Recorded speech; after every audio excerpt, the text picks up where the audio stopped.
Kita bersyukur pada Tuhan, saudara, atas anugerahnya bagi kita semua yang selalu memimpin kita dalam seluruh perjalanan hidup kita, jatuh bangun kita, dan apapun yang terjadi, kita percaya bahwa semua itu untuk kebaikan dan untuk mendidik saudara dan saya lebih dekat kepada Tuhan, lebih mengenal akan Allah yang benar, dan belajar untuk lebih bersandar kepada Tuhan dalam segala hal yang kita jalani dalam hidup yang sementara ini. Mari kita berdoa, kita mohon pimpinan Tuhan di dalam kita bersama-sama belajar firman Tuhan. Bapa yang di surga, kami datang kepada Tuhan karena kami adalah anak-anak-Mu ya Tuhan, yang Tuhan sudah tebus dengan darah-Mu yang mahal, dan kami boleh dipulihkan hubungan kami dengan Allah yang benar, dan saat ini kami boleh belajar untuk bagaimana kami mengenal kehendak Tuhan melalui firman-Mu ya Tuhan. Kami serahkan pembicaraan kami dari awal sampai akhir, biarlah Tuhan sendiri yang memimpin dan memberi kami hikmat, akal, budi, pengertian, bijaksana yang daripada Tuhan. Kami serahkan doa kami serahkan semua rekan-rekan yang terlibat, biarlah kami juga belajar bersama dan bertumbuh bersama. Dalam nama Tuhan kami Yesus Kristus, Tuhan dan Juru Selamat kami yang hidup, kami berdoa. Amin. Oke, saudara, kita sudah belajar bagaimana pencobaan itu terjadi dalam kehidupan kita semua sebagai orang percaya. Dan memang nggak pernah lepas daripada pencobaan. Bahkan dari bahan yang baru kita pelajari itu, ya yang minggu lalu juga kita pelajari bersama, dikatakan bahwa seluruh kehidupan kita sebagai orang percaya itu nggak luput dari pencobaan setiap saat. Jadi boleh dikatakan hidup orang Kristen itu tidak pernah lepas daripada pencobaan. Ya,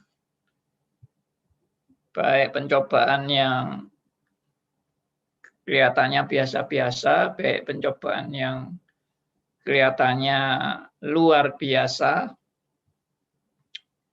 baik pada saat kita merasa enggak dicobai, maupun kita merasa dicobai sangat berat. Semua itu adalah pencobaan-pencobaan yang terjadi dalam hidup saudara dan saya. Dan kita juga sudah menyimpulkan bahwa tidak mungkin bisa ada pencobaan tanpa izin daripada Tuhan. Tidak mungkin kita bisa mengalami pencobaan lepas dari kontrol Tuhan atau lepas daripada kendali Tuhan. Nggak ada itu. Semua di dalam kendalinya, dalam kontrolnya, dalam pemeliharaannya, dalam kedaulatannya. Ya, sekali lagi kita tidak percaya ada hal yang kebetulan, kita tidak percaya ada hal yang di luar kontrol Allah atau di luar kendali Allah. Semua dalam rencananya yang sempurna bagi setiap anak-anak Tuhan. Apapun yang terjadi, tanpa kecuali, baik itu yang kelihatan positif maupun yang kelihatan negatif, yang lancar-lancar maupun yang musibah, yang banyak hambatan, yang baik waktu bangun, waktu jatuh, waktu apapun sudah tanpa kecuali.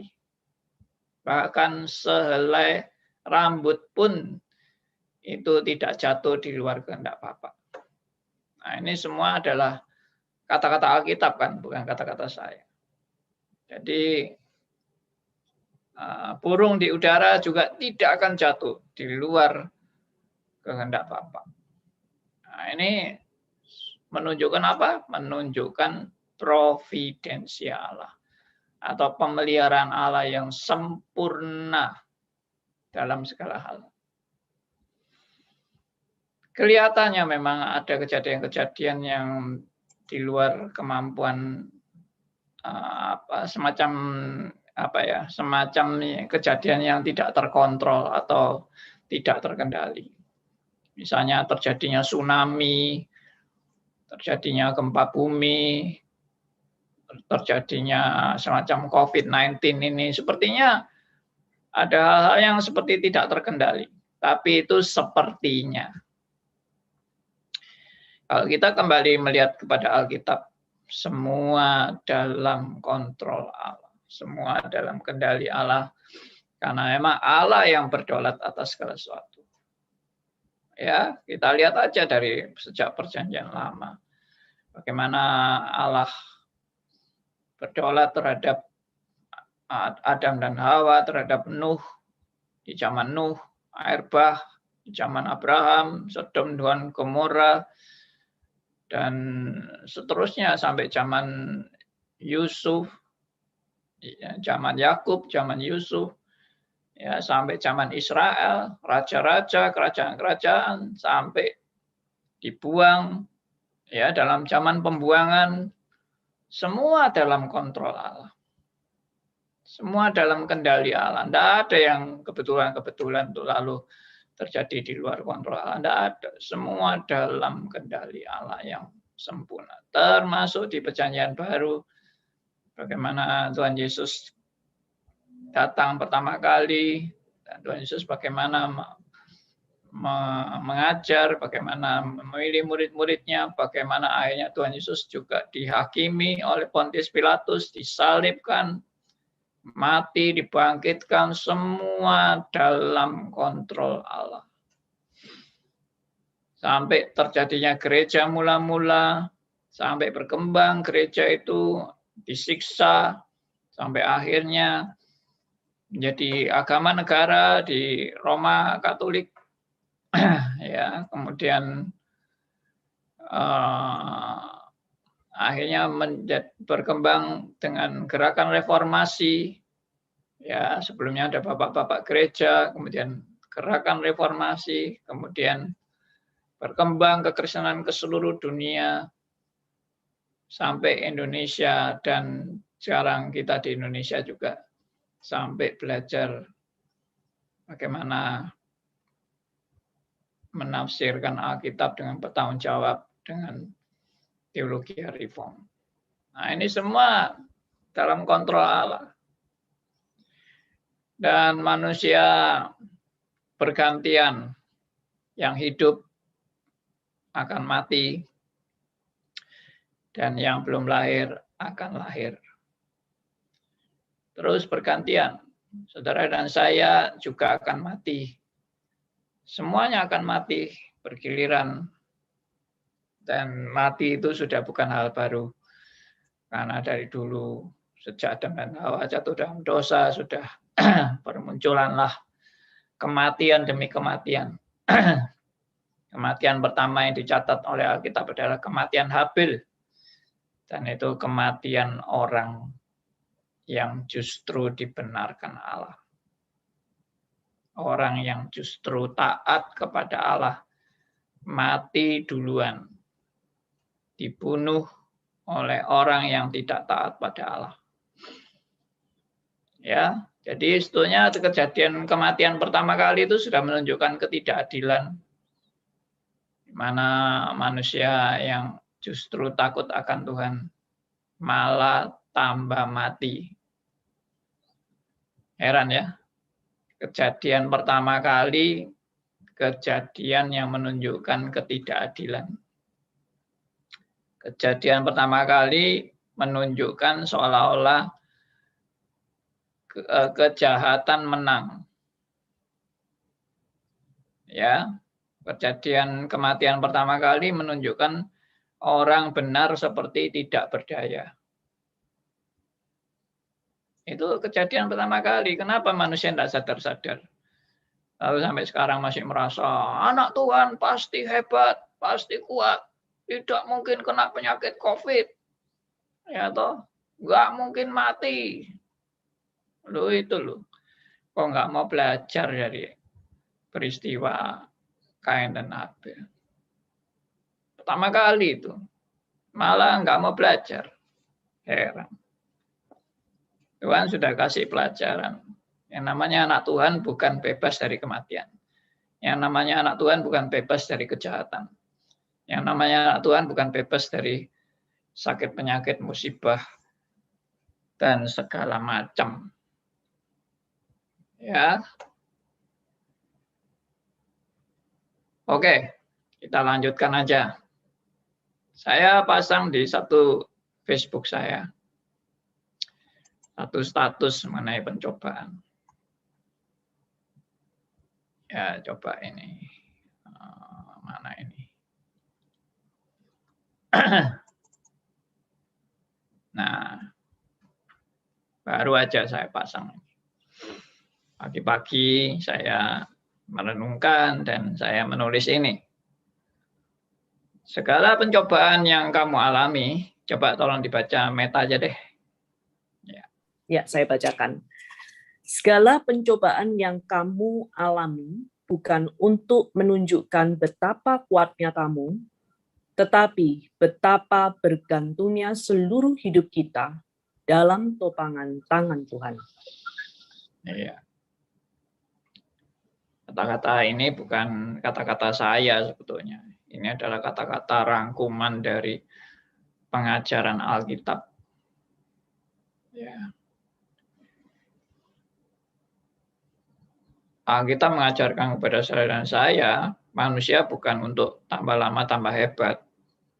Bukan manusia menunjukkan tambah lama tambah luar biasa kekuatannya. Ya. Tidak. Alkitab justru mau menunjukkan manusia harus belajar makin menyadari betapa lemahnya dirinya, betapa tidak berdayanya dia, dan betapa bergantungnya dia hanya kepada Allah. Ya, hidupnya hanya dalam topangan tangan Tuhan. Ini semua adalah rangkuman dari apa yang kita pelajari selama ini terhadap siapakah manusia itu. Ya, pelajari tentang siapakah manusia itu. Dan Tuhan mau mendidik kita untuk jadi apa. Ya, Tuhan tidak pernah mau mengajar saudara dan saya untuk menjadi Superman. Saya khawatir Kristen-Kristen yang mengajarkan menjadi manusia Superman itu adalah guru-guru palsu. Ya, itu adalah pengajaran sesat yang menjebak manusia dalam fenomena-fenomena jebakan Batman, fenomena-fenomena palsu, ya, janji-janji palsu yang justru tidak sesuai dengan pengajaran Alkitab. Mari kita belajar lebih hati-hati. Mana yang Alkitab, mana yang bukan. Ya, saya melihat banyak pengajar-pengajar yang sudah jadi motivator. Kamu hebat, kamu luar biasa, kamu pasti bisa, kamu Tuhan tidak menghendaki kamu kena celaka, ya. Tuhan tidak menghendaki kamu kena penyakit, ya. Kamu pasti dilindungi Tuhan, tidak mungkin mati, tidak mungkin celaka. Ini semua ngomong kosong. Saya bukan tidak percaya pada perlindungan Tuhan. Tuhan kalau melindungi kita itu tidak sulit kok. Tuhan kalau membuat kita tidak bakal mati juga tidak sulit. Gampang itu. Tapi justru Tuhan mendidik kita mengalami hal-hal seperti itu. Itu yang tadi saya bilang itu loh. Habel. Kenapa kok Habel malah dibunuh? Kenapa Tuhan tidak membela Habel? Kenapa Tuhan tidak menghajar Kain sebelum membunuh Habil. Apa Tuhan luput dari menjaga Habil? Apa Tuhan tidak berjaga-jaga? Apa Tuhan kalah pinter sama Kain? Kalah kuat sama Kain? Ya kan? Coba deh pikir baik-baik. Ya, semua itu ada dalam kontrol Tuhan. Nah, Kain melakukan itu juga menunjukkan bahwa orang yang tidak mendapat anugerah Tuhan juga tidak mungkin bisa menguasai dirinya. Itu Kain. Kain tidak bisa menguasai dirinya. Ya, saudara jangan pikir Kain tuh masih bisa pilih. Saya mau pilih setia atau tidak setia. Ya memang Tuhan memang istilahnya memberikan opsi, kamu mau setia atau kamu tidak setia. Tuhan kan juga kasih warning sama Kain sebelum Kain melakukan itu. Tapi ada satu hal yang dibalik semua itu, yaitu tanpa anugerah Tuhan, Kain juga tidak mampu mengendalikan dirinya. Kalau saudara dan saya bisa berbuat baik, itu bukan karena kemampuan Anda untuk memilih yang baik. Ya, saya kemarin tekankan mengenai free will. Tidak ada free will dalam hidup manusia sesungguhnya. Karena kalau tanpa topangan Allah, saudara sudah hancur. Nggak mungkin bisa. Saudara bisa berbuat baik karena ada topangan tangan Tuhan. Karena ada pemeliharaan Tuhan. Karena ada anugerah Tuhan. Jadi kalau tanpa anugerah Tuhan, semua orang pasti pilih jalan kebinasaan. Ya, tanpa anugerah Tuhan, semua orang pilih jalan kegelapan. Jadi saudara dan saya ini semata-mata bergantung pada anugerahnya yang luar biasa. Jadi apakah kalau begitu kita bisa menyalahkan Tuhan? Kalau saya tidak dapat anugerah. Enggak, kita tidak bisa menyalahkan Tuhan karena memang natur kita adalah natur berdosa sejak manusia pertama jatuh dalam dosa. Semua keturunannya, naturnya sudah natur berdosa. Berarti semua manusia sebenarnya seharusnya binasa. Itu. Jadi memang kita ini sudah istilahnya lahir dalam keadaan terkutuk dan harus binasa. Di tengah-tengah harus binasa itu, Allah memberikan kasih karunia-Nya kepada orang-orang yang diberi anugerahnya. Itu. Jadi bukan Anda itu bisa memilih, saya mau memilih selamat atau tidak selamat. Anda tidak bisa milih, Anda pasti nggak selamat kalau tanpa anugerah Tuhan. Tidak bisa milih. Karena Anda sudah terkutuk, lahir dalam keadaan terkutuk. Ya, ini sedikit bicara soal yang doktrin yang kemarin kita bahas. Agak mendalam memang. Tapi ini penting untuk Anda menyadari bahwa tangan Tuhan sedang menopang Anda. Tanpa topangan, Anda pasti jatuh. Ya. Siapa sih manusia yang bisa kuat tanpa topangan Allah? Nggak mungkin. Kita semua pasti mati. Kita semua pasti hancur berantakan tanpa topangan. Makanya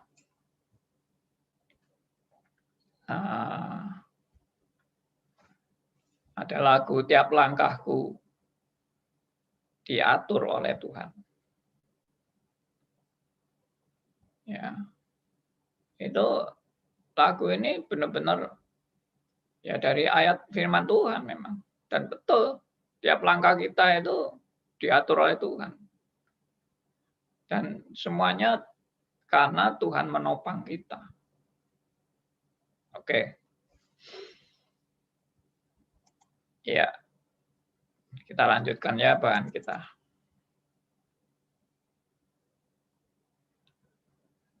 Ya, kita sudah membahas mengenai beberapa pencobaan yang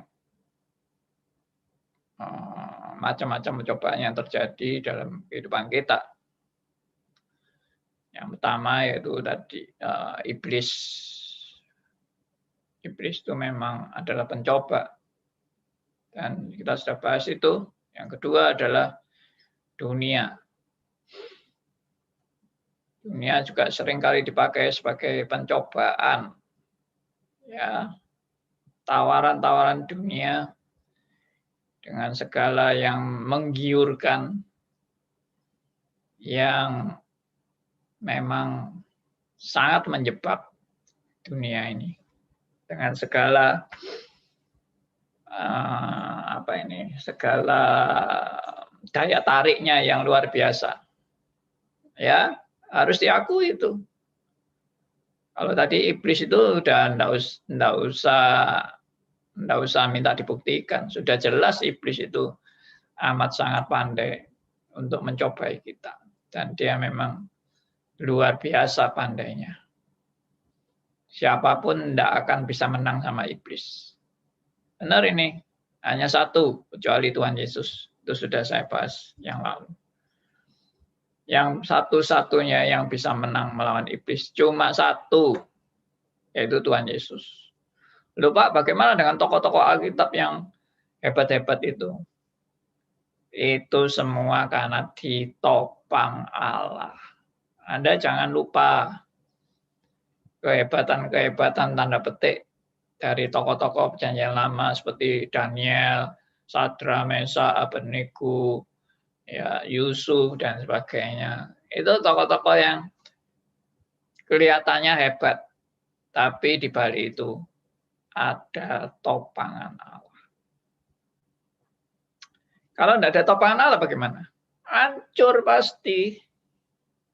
Habis berkeping-keping. Tidak ada bekasnya. Ya. Siapa saudara dan saya yang mau melawan iblis itu? Bodoh sekali kalau orang merasa kuat melawan iblis. Itu pun sudah ditipu oleh iblis. Kalau Anda merasa kuat melawan iblis, nih, gua bisa hancurkan iblis. Gua usir dia, langsung iblisnya lari terbirit-birit. Ya, dia merasa hebat bisa ngusir iblis. Padahal iblisnya cuma pura-pura. Cuma pura-pura pergi, pura-pura ketakutan. Siapa iblis yang takut sama Anda itu? Ya, iblis yang ditakuti iblis cuma satu, yaitu Allah sendiri. Itu Tuhan Yesus yang ditakuti. Ya, yang lain dia tidak pernah takut. Siapapun dia akan lawan. Tapi itu pun harus seizin Tuhan. Kalau Tuhan tidak mengizinkan, ya tidak bisa. Oke. Ya, kembali ke dunia ini. Ya, sudah banyak contoh lah bagaimana orang-orang jatuh karena dunia. Ya, saya sudah kasih contoh raja-raja di Perjanjian Lama juga jatuh karena dunia. Ya, siapa yang tidak pernah jatuh? Itu karena mungkin belum dicatat di Alkitab. Tapi tidak ada manusia yang tidak pernah jatuh. Tidak ada manusia sempurna yang steril terhadap pencobaan dan selalu menang menghadapi pencobaan. Tidak ada. Ya, Henoh. Wah, itu luar biasa, Pak. Henoh itu tidak ada dosanya. Siapa bilang? Henoh juga berdosa, cuma nggak dicatat. Nah, kita berkata apa? Semua orang berdosa. Roma 5 ayat 12. Karena dosa Adam, maka semua orang juga mengalami maut. Termasuk Elia, termasuk Henoh. Saya bersyukur kalau di Alkitab dikatakan Elia itu juga manusia biasa, termasuk Henoh, meskipun tidak dicatat sebagai manusia biasa, tapi termasuk Henoh pun manusia biasa. Kalau Elia manusia biasa, Elia juga diangkat ke surga, Henoh juga diangkat ke surga, juga manusia biasa. Tidak ada manusia luar biasa. Ya, mau lihat di Alkitab bahwa Elia itu manusia biasa. Siapa yang tahu ayatnya? Biasanya Pak Endarto cepat cari ayat.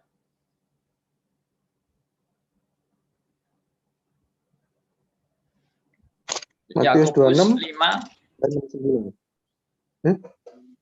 Yakobus Matius 5 ayat 17. Coba dibacakan. Pak Endarto. Matius 5 ayat 17.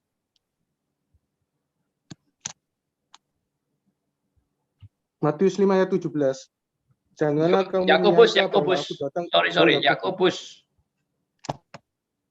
Yakobus 5 ayat 17.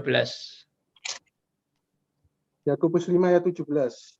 Elia adalah manusia biasa sama seperti kita, dan ia telah bersungguh-sungguh berdoa supaya hujan jangan turun, dan hujan pun tidak turun ke bumi selama 3 tahun dan 6 bulan. Ya, saya senang dengan kalimat pertamanya itu. Elia adalah manusia biasa sama seperti kita. Ya.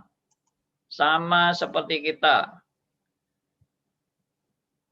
Bukan orang luar biasa dan bukan orang hebat. Saudara begitu melihat ada orang, wah hebat ya orang ini, Anda sudah terjebak. Karena kita berkata, Elia itu aja loh yang bisa berdoa sampai hujan jangan turun. Itu hujannya tidak turun sampai 3,5 tahun. Dan setelah itu Elia doa supaya hujan turun. Ya, dan akhirnya hujan juga turun. Ya, bagaimana Elia bisa ngatur hujan? Apakah dia hebat? No. Itu karena memang rencana Tuhan. Apa yang didoakan oleh Elia itu rencana Tuhan. Bukan gara-gara Elia berdoa, Tuhan tergerak menurunkan hujan. Itu ngawur tafsirannya. Tuhan itu bukan bergerak, baru bergerak setelah kita berdoa. Kalau kita tidak berdoa, Tuhan tidak bergerak. Ya, nah itu ngaco itu. Itu jalan pikirannya sudah salah. Firman Tuhan menegaskan bahwa justru karena Tuhan mau menurunkan hujan, maka Elia digerakkan untuk berdoa. Jangan terbalik ya.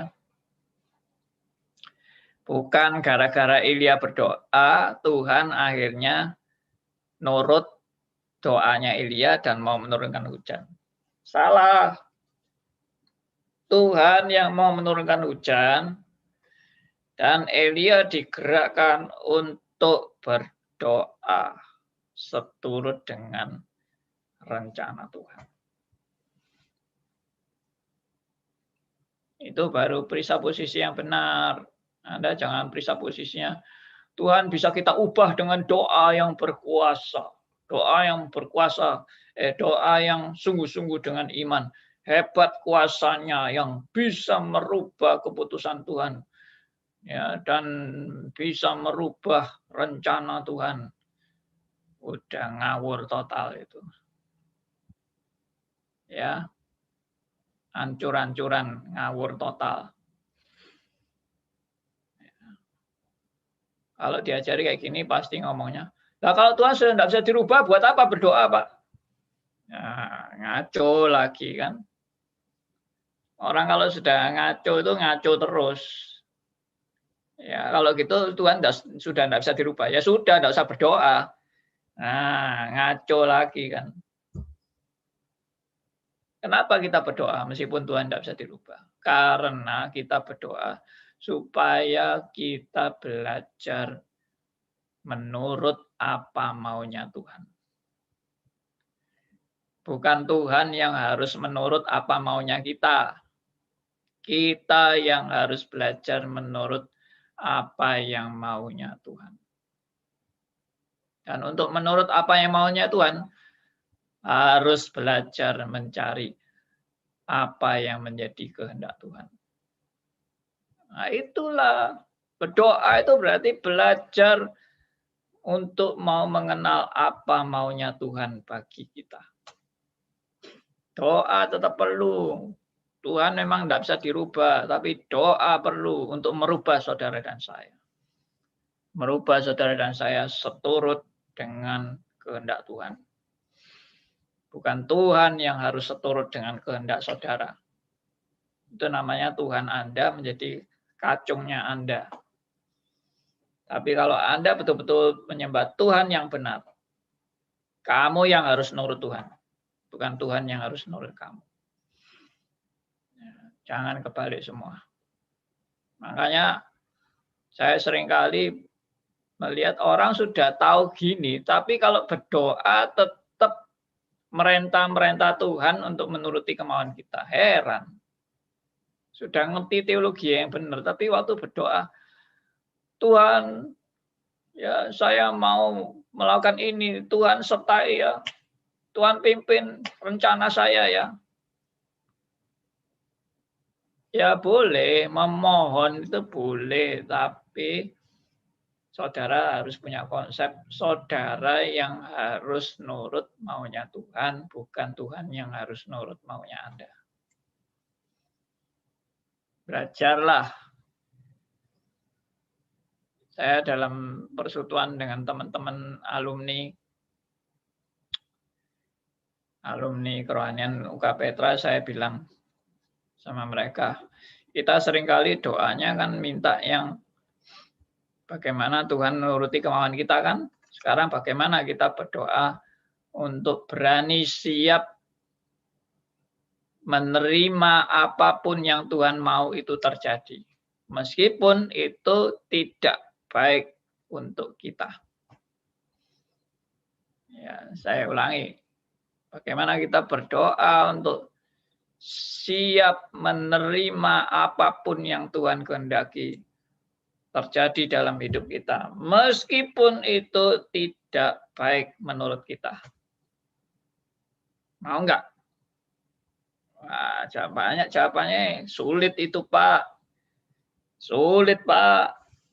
Ya, memang siapa yang bilang gampang? Tapi itu baru doa yang benar. Doa yang benar adalah saya mau percaya apapun yang Tuhan inginkan terjadi dalam hidup saya, itu yang terbaik. Makanya saya mau belajar dalam berdoa, Tuhan biarlah saya siap untuk mau menerima apapun yang Tuhan mau berikan kepada saya. Itu sebagai yang terbaik.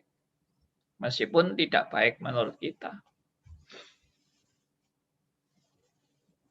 Ya itu baru namanya belajar berdoa yang benar. Kalau doa selalu minta, Tuhan mesti nuruti keinginan kita. Tidak pernah belajar bertumbuh dalam berdoa. Setelah diajari ini ya, diajari hal-hal ini. Nanti terus akhirnya, ayo mari kita berdoa.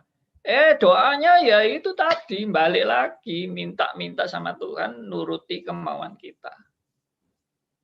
Tidak pernah belajar, Tuhan ajarlah kami belajar menerima apapun yang Tuhan kehendaki terjadi dalam hidup kami.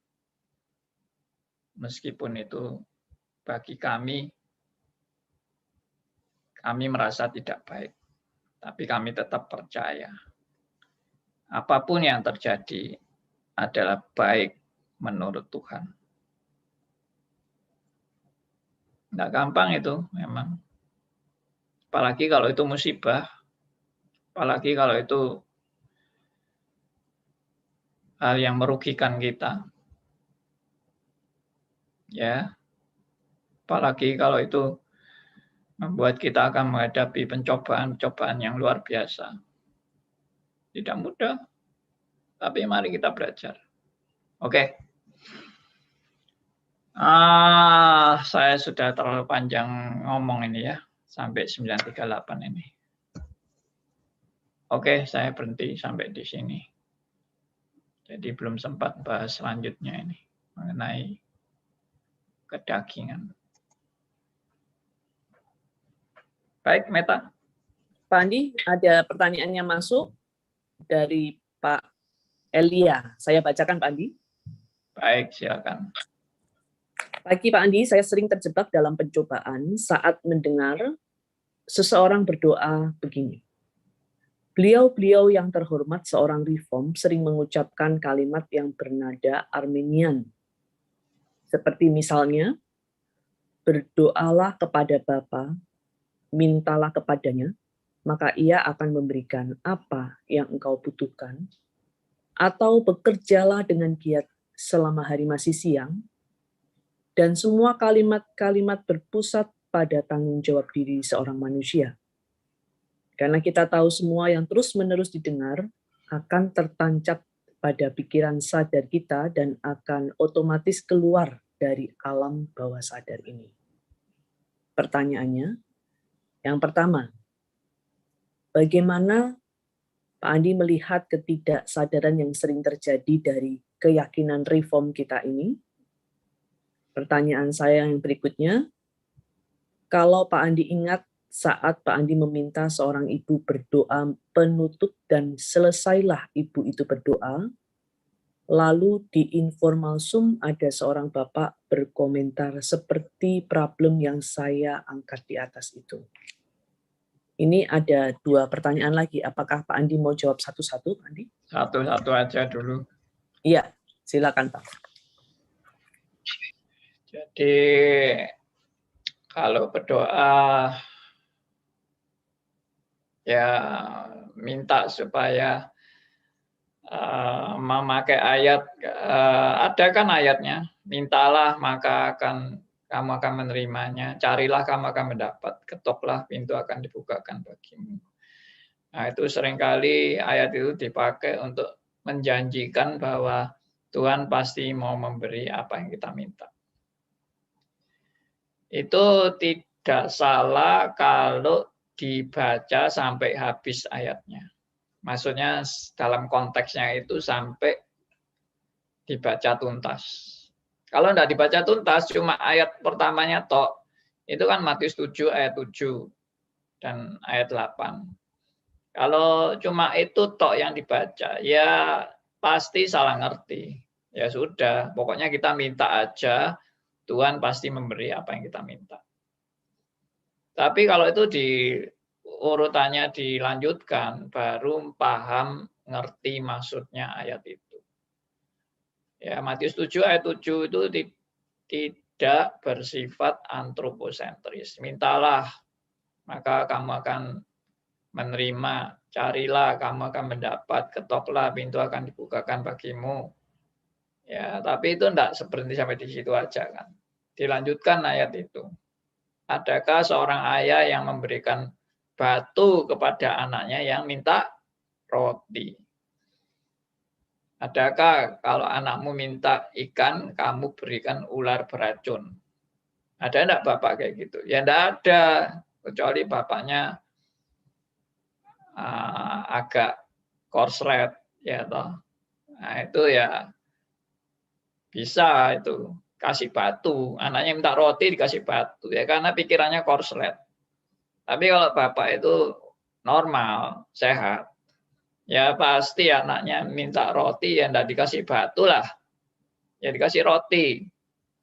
Tapi saya seringkali saya balik. Bagaimana kalau anaknya minta batu? Pak, minta batu, Pak. Buat apa? Mau tak makan. Nah, bapaknya kasih batu enggak? Ya pasti ya enggak. Itu ya bapak sodok miring kalau anaknya minta batu dikasih batu untuk dimakan. Ya, kacau.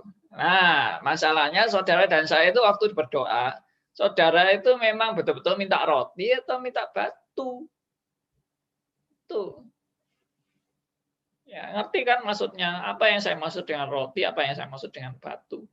Roti itu ya memang hal-hal yang sesuai dengan kehendak Tuhan. Kalau batu ya bukan yang sesuai dengan kehendak Tuhan. Dan mana yang sesuai dengan kehendak Tuhan dan mana yang tidak sesuai dengan kehendak Tuhan, itu kita mesti belajar. Ya. Apakah orang Kristen harus kaya raya? Itu kehendak Tuhan. Apakah orang Kristen tidak mungkin mati? Itu kehendak Tuhan. Apakah orang Kristen tidak mungkin sakit? Itu kehendak Tuhan. Apakah orang Kristen pasti segala sesuatu sukses? Itu kehendak Tuhan. Tidak ada rumus-rumus kayak gitu. Makanya kembali lagi, belajar dari Kain dan Habel. Sebetulnya pelajaran Kain dan Habel itu kan pelajaran awal-awal dari manusia. Pertama kali terjadinya kejahatan. Kenapa tidak mau belajar dari situ? Heran sekali ya. Manusia ini memang sudah dikasih pelajaran, tidak mau tahu. Maunya ajaran-ajaran yang menyesatkan, yang menyenangkan diri, memuaskan diri. Ya.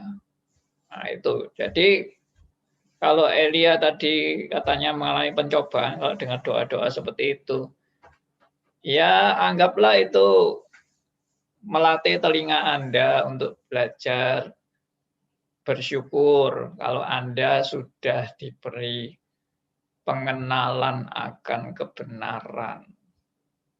Karena ada orang-orang yang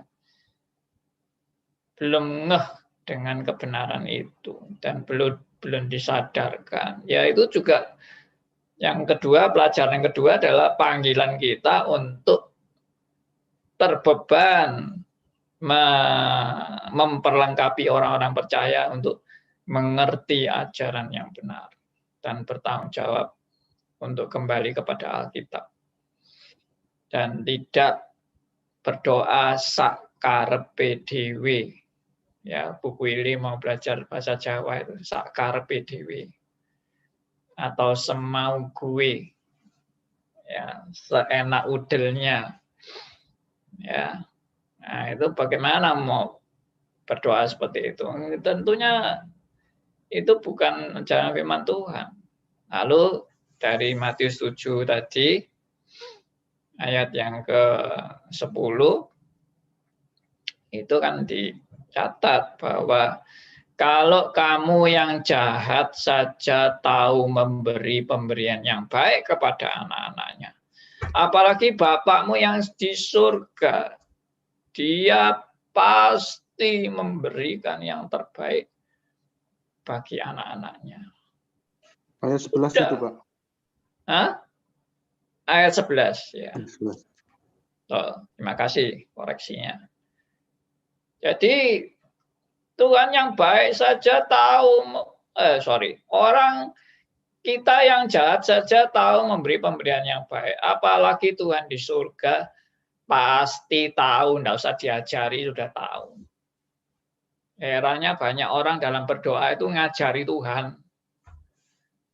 Tuhan, engkau harus begini-begini loh Tuhan. Loh, Tuhan kok diajari? Mestinya kita yang belajar kepada Tuhan, bukan Tuhan yang belajar dari kita. Konyol banget ya.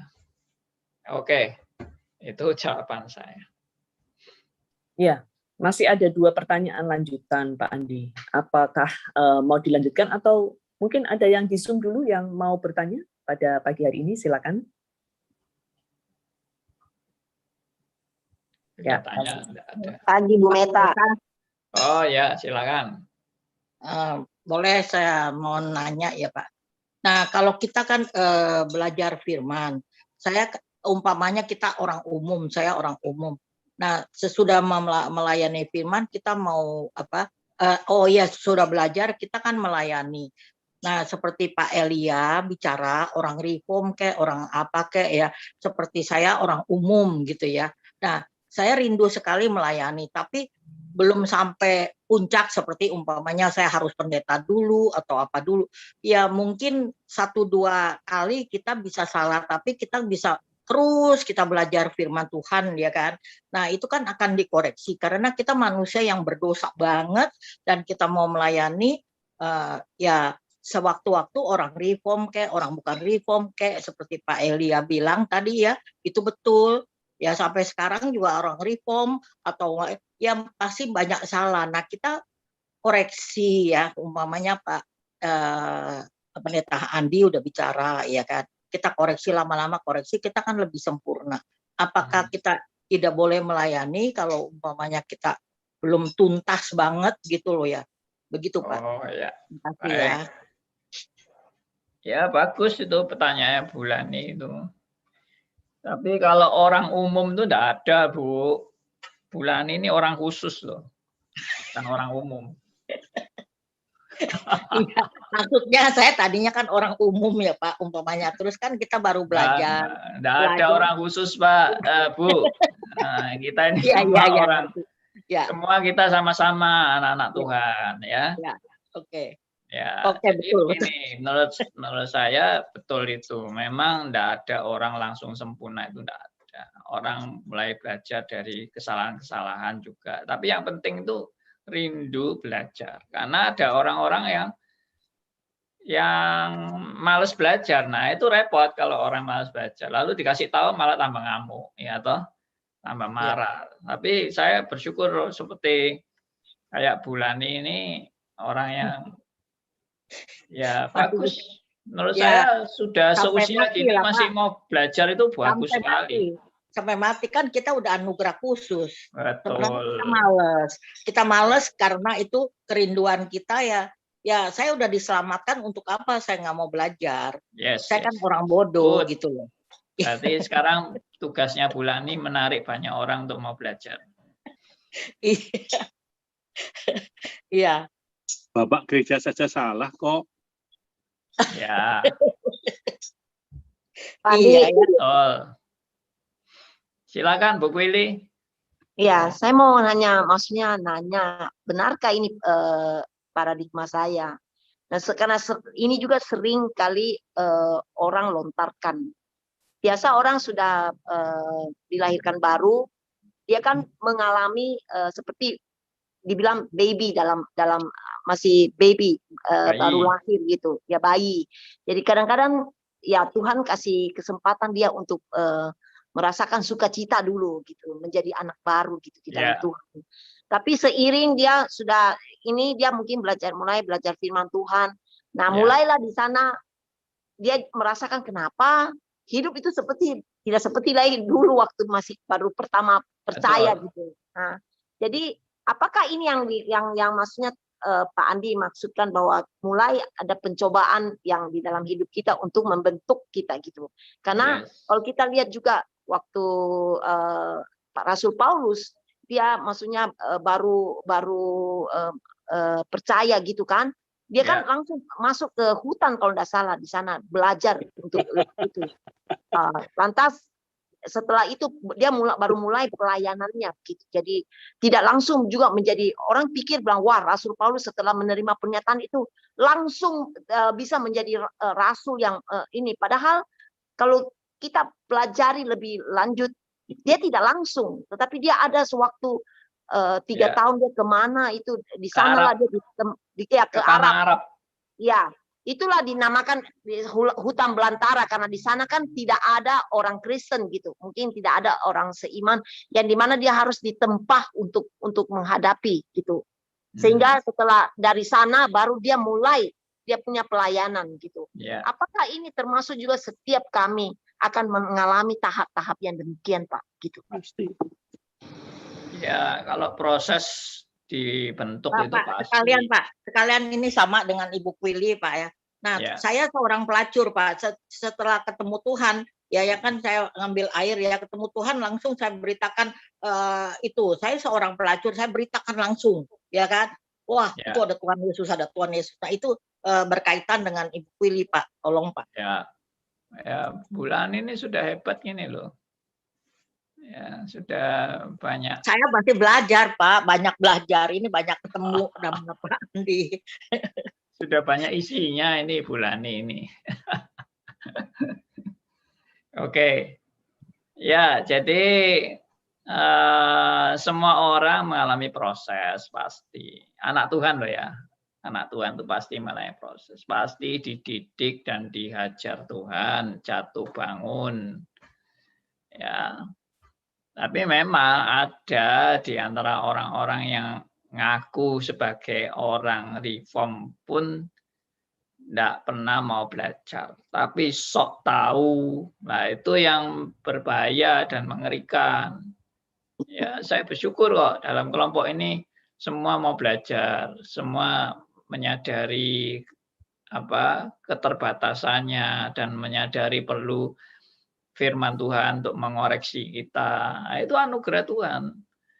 Ya, tapi memang ada di antara orang-orang yang menyebut dirinya orang reform itu, kalau diajak belajar, oh sudah tahu, oh sudah ngerti, ya, oh saya sudah belajar dari dulu, ya, tapi ternyata pengetahuannya masih salah, ya toh. Kedaulatan Allahnya juga masih ngawur. Nah, itu, tapi sudah merasa tahu, diajari tentang kedaulatan Allah, diajari double predestinasi, malah tambah ngamuk, ya, tambah marah-marah. Nah, itu prihatin kita kalau ketemu. Tapi ya sudah, memang dia belum saatnya. Jadi kita perlu sabar juga menghadapi orang-orang kayak gitu ya, sabarlah, gitu ya kan. Oke. Pak Andi, bagaimana kalau ada orang tuh Pak, dia merasa dia pendeta, terus dia bilang, oh kerja saya hanya mengabar, saya tidak bisa pegang duit, saya tidak bisa ini hal-hal duniawi, karena saya punya ini, apa benar Pak? Nah, dia bilang dia punya itu hanya menjala manusia. Apa benar statementnya begitu Pak? Seperti uang dia tidak mau pegang karena dia kasih istri yang urus apa yang gitu, karena dia merasa dia punya panggilan hanya menjadi penjala manusia. Bagaimana pendapat Pak Andi kalau orang begitu, Pak? Ya macam-macam kan, manusia itu ada yang GR, ada yang betul-betul panggilan. Ya semua itu menurut saya melalui proses dan melalui konfirmasi-konfirmasi panggilan Tuhan itu. Ya kalau sebetulnya orang diangkat jadi pendeta itu bukan mengangkat dirinya sendiri loh, jadi pendeta. Orang yang jadi pendeta itu diangkat jemaat, tidak mengangkat dirinya sendiri. Dan kalau dia terpanggil, orang lain juga akan melihat bahwa panggilan Tuhan itu dalam hidupnya itu juga jelas. Tidak istilahnya ngangkat-ngangkat dirinya sendiri, lalu mentabiskan dirinya sendiri, kan juga tidak benar kalau seperti itu. Makanya kalau di gereja itu ada aturannya, bagaimana seorang itu menjadi pendeta. Ya, kalau saya ini malah dari dulu tidak mau jadi pendeta saya ini. Saya ini malah tambah anti sama pendeta saya ini. Ya. Terus saya sekolah juga malah tidak mau jadi full timer. Saya sekolah ini cuma tujuannya cuma kepingin belajar teologi saja sambil pelayanan. Pelayanannya bukan pelayanan full timer, tapi pelayanan semacam associate staff begitu. Maksudnya sukarela lah, pelayanan sukarela. Bukan untuk full timers, sambil kita punya pekerjaan di dunia sekuler. Itu keinginan saya, tapi herannya kok kayak Tuhan itu menjebak saya sampai tidak bisa lari. Ya, sampai saya akhirnya jadi gembala jemaat. Padahal saya tuh nggak potongan lah jadi gembala itu ya toh. Saya lebih senang mungkin ngajar daripada jadi gembala. Tapi ya kayak kena jebakan gitu yang nggak bisa keluar. Ya sudah dijalani aja sambil belajar bagaimana menjadi gembala, ya kan, seperti itu. Iya, tapi kalau dia bikin statement bahwa karena dia mau saja menjadi penjala manusia, saya rasa itu bukan statement yang benar. Kalau dia bilang saya tidak harus pegang uang, istri saja yang itu. Saya rasa Tuhan tidak mengatakan kalau kau jadi pendeta kau tidak perlu pegang uang. Benar nggak Pak Andi? Maksudnya itu juga menjadi kita punya tantangan. Tuhan juga mau tahu apakah kita menjadikan uang itu mamon atau kita hanya ini. Tapi kalau secara objektif, semua orang akan menghadapi semuanya itu. Tapi tinggal bagaimana motivasi kita, betul nggak Pak Andi? Kita jalani. Kalau memang kita punya panggilan menjadi penjala manusia, bukan berarti kita tidak bisa pegang uang atau apa begitu. Betul nggak Pak Andi? Saya nggak mengerti orang itu ya. Maksudnya orang itu bagaimana, karakternya bagaimana. Begini Pak, ini secara ini dia profesinya sebagai pendeta. Terus istri, dia minta istri yang kelola bisnis. Nah kadang kalau istri juga harus jemput anak, harus jemput ini, minta dia kalau bisa dia turun ke bawah untuk jaga sementara. Lantas dia buat statement begitu Pak. Oh itu bukan saya punya lagi, saya sudah pendeta. Saya tidak bisa, maksudnya berhubungan dengan hal-hal yang Oke. Ya, jadi memang nggak boleh kalau punya jabatan pendeta lalu urusan anak bukan urusan saya, urusan duit bukan urusan saya, semuanya istri apa saya cuma mau ngurus hal rohani. Ya enggak benar, karena kita kan juga sebagai kepala keluarga juga diajar untuk memimpin keluarga. Ya, seorang hamba Tuhan juga memimpin keluarganya, mengatur keluarganya, memanage keuangan dan sebagainya. Ya, tetap kepala keluarga ya harus bertanggung jawab. Jangan jadi mentang-mentang jadi pendeta enggak mau tahu tentang anaknya. Nah, itu saya sendiri pernah menjumpai pendeta kayak gitu. Anaknya ternyata suka nipu-nipu orang, anaknya suka minjem duit nggak dikembalikan, ya kerjanya nipu-nipu terus, lalu kita laporkan kepada orang tuanya. Orang tuanya pendeta, lalu pendetanya ngomong apa? Maaf, itu anak bukan urusan saya, itu urusan nyonya saya. Wah ya gawat toh. Anda sebagai pendeta, anak Anda menjadi penipu begitu, lalu Anda tidak mau tahu. Lalu Anda bilang itu urusan istri saya. Ya tidak benar. Kalau seperti itu namanya tidak berintegritas. Hidup itu harus berintegritas. Oke ya. Saya kira waktunya sudah jam 10 lewat 1 menit Pak Andi. Ya, kita bersyukur untuk mendapatkan seluruh daripada apa yang dipaparkan oleh Pak Andi hari ini tentang pencobaan. Ada 3 hal yang saya highlight. Yang pertama adalah apa yang kita alami di dalam pencobaan kita, semuanya ada di dalam rencana Tuhan. Satu kata tadi yang Pak Andi mention ke kita adalah tentang providensi Allah. Nah, mungkin kita bisa bergumul ya, membaca lebih lanjut apa sih itu providensi Allah. Dan kemudian bagaimana kita menghadapi dan berespon terhadap providensi Allah. Dan yang kedua, bagaimana tadi Pak Andi menulis status di Facebook, yaitu yang mengingatkan kita, ketika kita mengalami sesuatu pencobaan itu menunjukkan sebetulnya betapa lemahnya kita dan bagaimana kita harus bergantung sepenuhnya kepada Dia, yaitu Allah kita. Dan ketika kita berhasil melalui, berarti bukan karena kekuatan kita tentunya, tetapi atas karunia Allah dan anugerahnya. Jangan lupa ada lagu Tiap Langkahku diatur oleh Tuhan yang mungkin Bapak Ibu bisa setel itu, dengarkan itu ketika kita ada di dalam pergumulan. Dan kemudian yang ketiga adalah kita belajar. Ketika kita berdoa, kita adalah seturut dengan apa yang Tuhan inginkan untuk kita lakukan. Bukan berarti sebaliknya, kita ingin mengontrol seluruh kejadian yang ada di dalam hidup kita, dan kemudian kita minta Tuhan untuk mengikuti apa yang kita mau. Demikian Pak Andi ya. Terima kasih untuk Ya. seluruh respon Bapak Ibu. Dan kemudian mungkin ada pertanyaan Pak Elia satu lagi yang mungkin bisa dilanjutkan pada sesi berikutnya yang menarik Pak Andi. Iya. Jadi saya sudah catat. Oke, itu aja dari saya. Silakan Pak Andi boleh menutup di dalam doa. Ya, oke. Mari kita berdoa, saudara. Bapa yang di surga, kami sungguh bersyukur karena Tuhan selalu mendidik kami dan mengajar kami. Dan kami juga bersyukur karena anugerah-Mu yang menyadarkan kami bahwa kami ini adalah orang-orang sombong, orang-orang yang merasa diri kami sudah benar, dan orang lain yang selalu yang salah. Tuhan, berkati kami ya Tuhan untuk belajar merendahkan diri kami di hadapan Tuhan dan menyadari bahwa kami semata-mata bisa berjalan dalam kebenaran karena topangan dari Tuhan. Dan kami tidak mungkin bisa berjalan sendiri tanpa anugerah-Mu.